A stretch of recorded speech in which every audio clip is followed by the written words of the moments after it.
صحابی نبی جنتی جنتی الحمدللہ وحدہ والصلاة والسلام علی من لا نبی بعدہ اما بعد فاعوذ باللہ من الشیطان الرجیم بسم اللہ الرحمن الرحیم وَإِذَا قِيلَ لَهُمْ لَا تُفْسِدُوا فِي الْأَرْضِ قَالُوا إِنَّمَا نَحْنُ مُصْلِحُونَ أَلَا إِنَّهُمْ هُمُ الْمُفْسِدُونَ وَلَكِنْ لَا يَشْعُرُونَ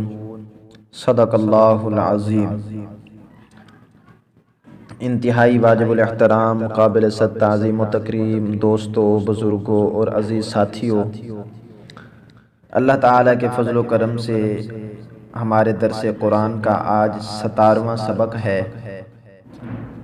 اللہ تعالیٰ ہم سب کو سن کر عمل کی توفیق عطا فرمائے۔ سورۃ البقرہ کی آیت نمبر 11 اور 12 انشاءاللہ آج عرض کی جائے گی۔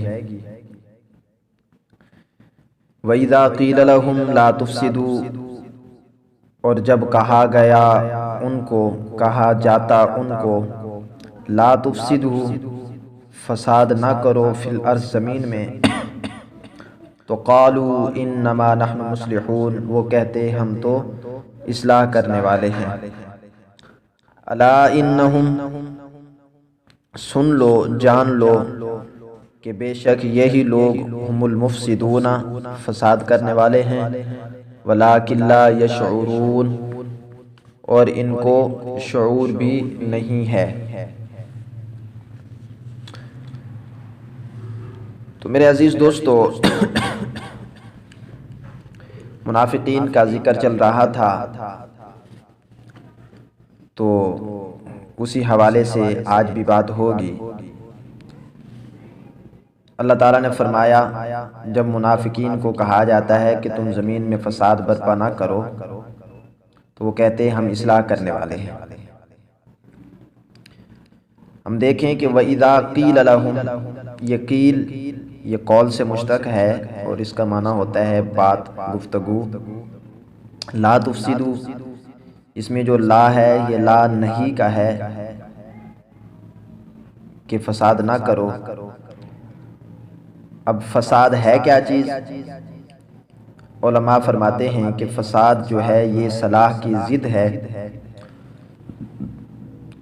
اور مزید فرمایا کہ فساد ہر وہ چیز ہے جو نقصان دے، ضرر دے، نقصان و ضرر کو جو شامل ہو وہ فساد ہے، اور ہر وہ چیز جو نفع کو شامل ہو، جو مفید ہو، وہ صلاح ہے۔ منافقین کا فساد کیا تھا؟ منافقین کے فساد کے بارے میں علماء نے لکھا ہے کہ وہ مسلمانوں کو دھوکہ دیتے تھے، لڑائیاں جھگڑے کراتے تھے، جنگ کی بازار کو گرم کرتے تھے،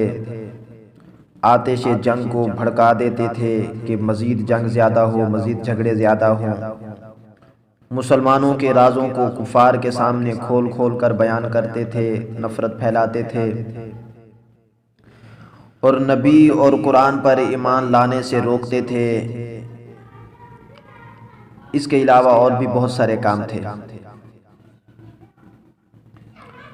تو مسلمانوں کا جب کفار کو روکنا، منافقین کو روکنا کہ جو وہ دعویٰ کرتے تھے کہ ہم تو اصلاح کرنے والے ہیں،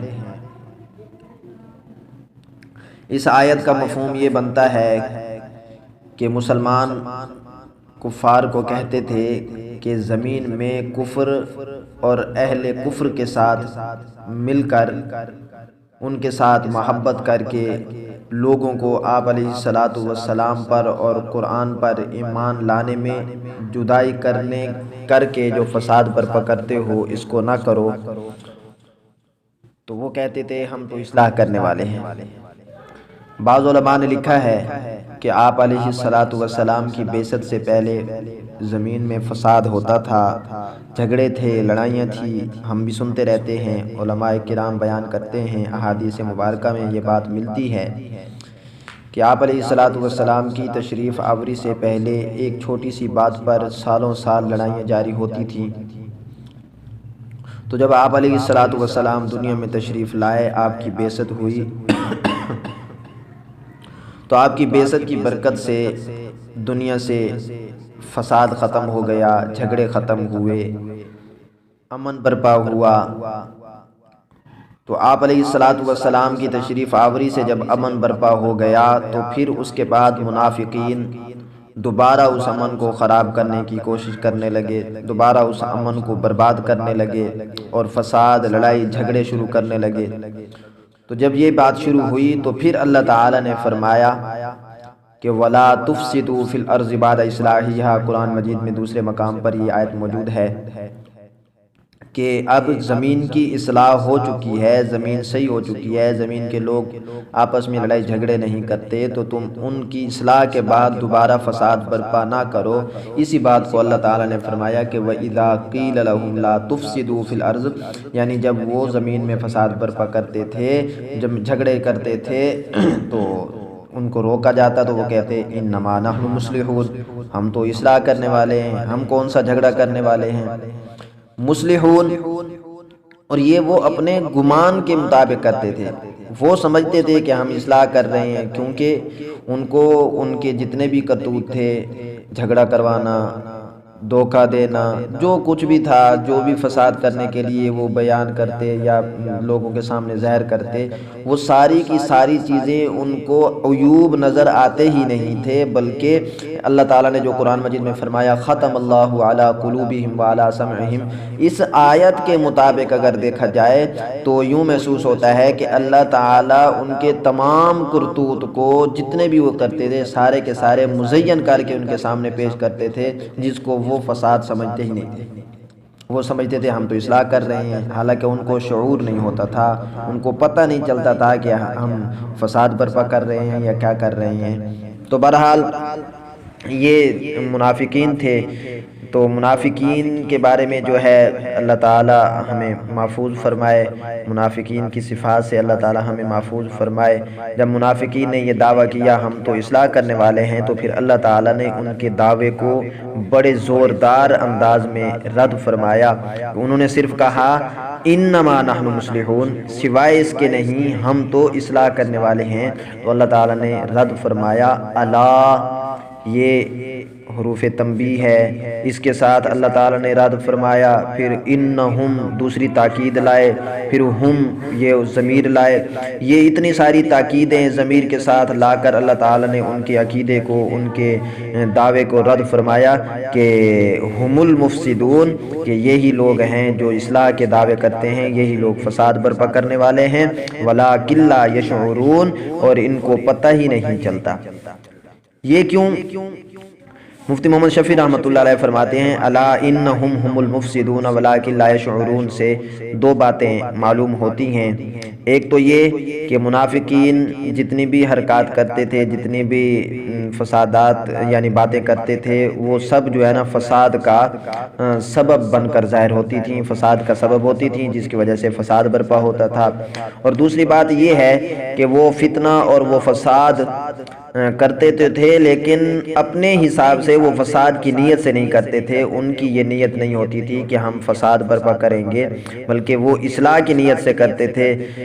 تو اللہ تعالیٰ نے جو آگے فرمایا وَلَٰكِن لَا يَشْعُرُونَ، کہ ان کو پتہ ہی نہیں چلتا، تو یہ اسی بات کی طرف جو ہے اشارہ ہے کہ وہ اپنی طرف سے اپنے گمان کے حساب سے اصلاح کی نیت سے وہ سارے کام کرتے تھے، لیکن ہوتے وہ فساد تھے۔ یاد رکھیں کہ بعض چیزیں ایسی ہوتی ہیں جن کو ہر بندہ فساد کی جڑ سمجھتا ہے، فساد کا سبب سمجھتا ہے، اور ان کو نقصان دہ سمجھتا ہے، اور وہ ہر ایک کو نظر آتی ہیں۔ لیکن بعض چیزیں ایسی ہوتی ہیں جن کو بندہ فساد سمجھتا تو نہیں، فساد کی نیت بھی نہیں ہوتی اس کی، لیکن وہ اس کا جو نتیجہ ہوتا ہے وہ فساد بن جاتا ہے۔ تو اس کی مثال، پہلی کی مثال کہ ہر بندہ اس کو غلط سمجھتا ہے، جیسے قتل ہے، غارت گری ہے، چوری ہے، دھوکہ ہے، فریب ہے، اغوا کرنا ہے، بدکاری ہے، زنا ہے، اور اس کے علاوہ جتنے بھی جو ظاہراً گناہ ہیں، جو ہر ایک ان کو گناہ بھی سمجھتا ہے اور ان کو برا بھی سمجھتا ہے، ہر ایک کے لیے یہ غلط چیز ہے۔ لیکن بعض چیزیں ایسی ہوتی ہیں جن کی جو نیت ہوتی ہے وہ تو غلط نہیں ہوتی، لیکن ان کا نتیجہ غلط نکلتا ہے، وہ ہے انسان کا اخلاق کو خراب کر دینا، اخلاق کی تربیت کو برباد کر دینا۔ کیونکہ اخلاقی تربیت جب برباد ہوگی، اخلاقی تربیت جب خراب ہوگی، تو پھر انسان جو ہے پکا سچا مومن تو ان چیزوں سے محفوظ ہو جاتا ہے، لیکن عام جو مسلمان ہوتے ہیں،